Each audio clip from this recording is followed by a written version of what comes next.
हे बघा लाईट गेली या, लाईट गेली या म्हणून शौर्य आर्याचं बघा काय काम चाललंय. हे बघा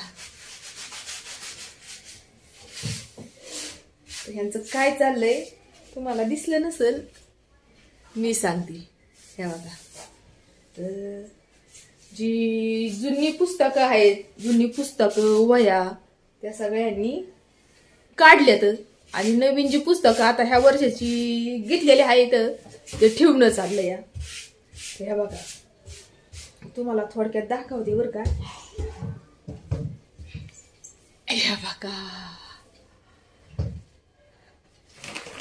आणि ही जी पुस्तकं म्हणजे ही आता वही आहे, तर ही वही जी आहे ना, तर ही अर्धी निम्मी ह्याच्यातली लिहिलेली नाही. हे बघा अर्धीच लिहिलेली आहे, अर्धी नाही. आता मला एका हाताने तुम्हाला दाखवता आहे ना, तर अर्धी लिहिली नाही ह्याच्यामध्ये, अर्धीच लिहिलेली आहे आणि नवीनच आहे बरं का. हे बघा नवीनच आहे का नाही, नवीनच वाटते का नाही, पण लिहिली की ही जर नवीन असली, वरून नवीन दिसत असलं तरी पण काहीच काम राहत नाही.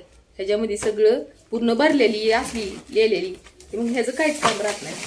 आता ही पुस्तकं जी आहेत, हे बघा ही पुस्तकं जी आहेत ही आहेत तशी आहेत नवी करकरीत, पण ही परत वापस घेत नाहीत.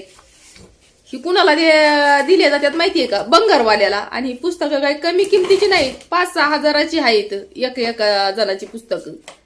आणि शौर्य 5वीला आहे आणि ही 4थीला.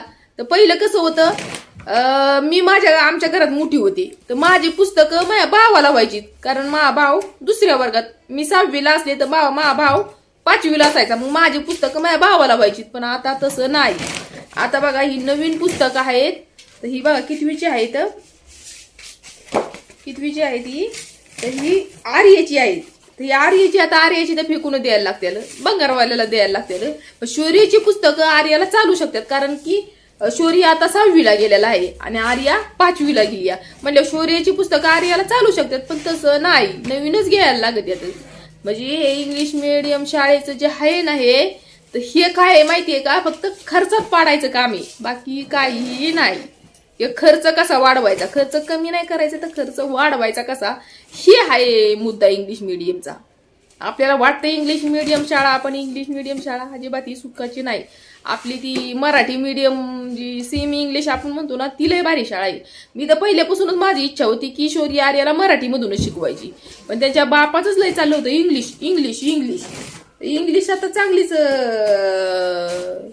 चांगली म्हणजे चांगलीच आता इंग्लिश मागात पडायला लागली शाळेला. आणि फी तर काही कमी आहे वय, आपल्यासारख्या सामान्य लोक आहेत ना, इतकं सामान्य लोकांचं इतकं अवघड आहे ना, तर विचारायलाच होय ना. अवघड ह्यासाठी आहे की आपण एखादी वस्तू घरामध्ये कमी करतोय, पण ती शाळेची फी भरणं, पुस्तकं घेणं हे जास्त, त्याच्यावरती जास्त जोर देतोय का नाही. आपल्यासारख्या सामान्य लोकांचं तर अख्खं म्हणजे आयुष्य, जे बी काही काम करणं ते आयुष्य अख्खं पोरांच्या शिक्षणातच जाणार आहे.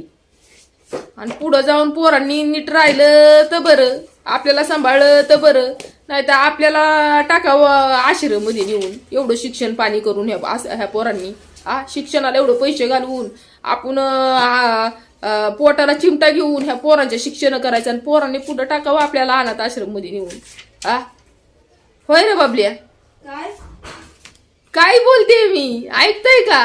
ऐकतोय ना. आणि मग टाकावं मग अनाथ आश्रम मध्ये एवढं शिक्षणाला पैसे खर्च करून तुमच्या. नको टाकशील बाबा का नाही ना. बघ तुझा व्हिडिओ आहे बर का, आणि असाच राहणार आहे व्हिडिओ. तर बघा आता ह्यांची चालली बराबरी आणि नवीन पुस्तकं आणलेली आहेत बरं का ह्यांना. आणि महत्वाचं म्हणजे ह्या वर्षी परत एक खर्च काय काढलाय माहितीये का, कपड्याचा. कपड्याची 10,000 रुपये फी आहे कपड्याची. म्हणजे जे बी काही युनिफॉर्म होता ना त्यांचा, तर ते युनिफॉर्म आता तो नाही घालायचा, नवीन युनिफॉर्म घ्यायचा. म्हणजे इंग्लिश मिडियमला आहे ना, हे असंच चालू आहे. इंग्लिश मिडियम नुसतं हे काढायचं या, नुसतं खर्च काढायचा, बाकी काय नाही. तर चला तुम्हाला आता मी ह्यांची गेल्या वर्षी ह्यांना किती मार्क पडल्यात ते दाखवते. तर बघू रे तुमचं मार्क, बघू. आर्या, शौर्य आर्या, मार्क कुठे आहे तुमचं मार्क?